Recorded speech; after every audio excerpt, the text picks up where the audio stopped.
using those laws? Yeah, I can respond to that. I haven't recently asked for information, but in 1985, when I was working openly and publicly with, through the Presbyterian Church I was a member of, with the Refugee Sanctuary Committee, or doing refugee sanctuary work. In 1985, because some of the leadership of that movement was indicted and put on trial in Tucson, Arizona, those of us in our local parish did apply through the Freedom of Information Act for our any files that the government held. I was first told that there was no file under my name, and then a few weeks later I got a letter from the FBI saying, oh, found a file, sorry, we missed that, I guess, but it was classified, and they would not release it to me. But they would meet and consider a number of other files and release what they could when they could. And then I, a short time after that, received a letter, the cover letter, and I think about 6 pages of my FBI file that was declassified. However, everything except my name, address, and phone number were redacted, blacked out. I could not read it. If I had been doing something that offended the government, I could not, I certainly would have stopped if I'd known what it was, but there was no way to know. So I kind of put that in the file, and at that time I was involved with this work that was being done through a lot of church organizations. The national, as I've said before, the National Presbyterian Church has deep pockets.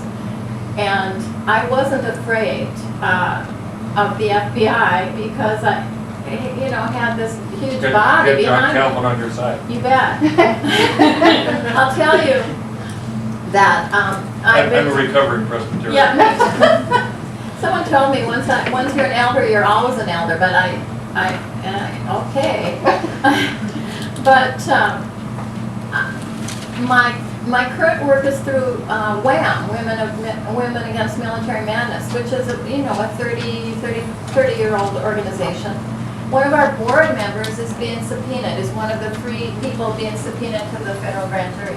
She's 71 years old. She's a retired registered nurse. She probably took care of you if any of you were in Regents Hospital. And I've known her for 25 or 30 years. I'd be shocked if she were, Okay, but I'm trying to get at, no. are you using existing law to any effect whatsoever currently? Mr. Chairman, if I can speak, I can probably Well, address let's this. see if they can give me an answer. Probably when I ask them or anything else is, have you asked currently?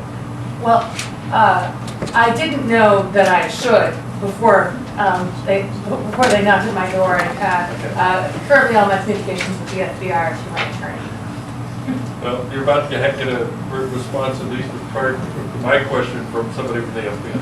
As you well know, this is an ongoing federal investigation, and when all is said and done, all the facts of this case will become apparent to everybody, and justice will be served one way or the other. So as far as getting a FOIA request or something like that, at this point in time, so there's no misconception, because it's a ongoing criminal investigation, I'm sure you're aware that's not an option. But at some point in time, the facts of this case will come to light, and it will, yes ma'am. Well, I'm not going to speak to the when you're case. done, I'm just raising my hand. Keep in mind there are 2 levels. One of the complexities of this stuff is knowing what law to ask under, because you might get a different answer. And part of where I'm going with this is you clearly have access to federal political people. Oh, Okay? like our representatives? Exactly. Senator Amy Klobuchar, Exactly. whose office we were visiting in today, and our colleagues in Washington, D.C. on Wednesday and Thursday, yesterday and today, have met with staff people and a few senators in 12 Senate offices and representatives also.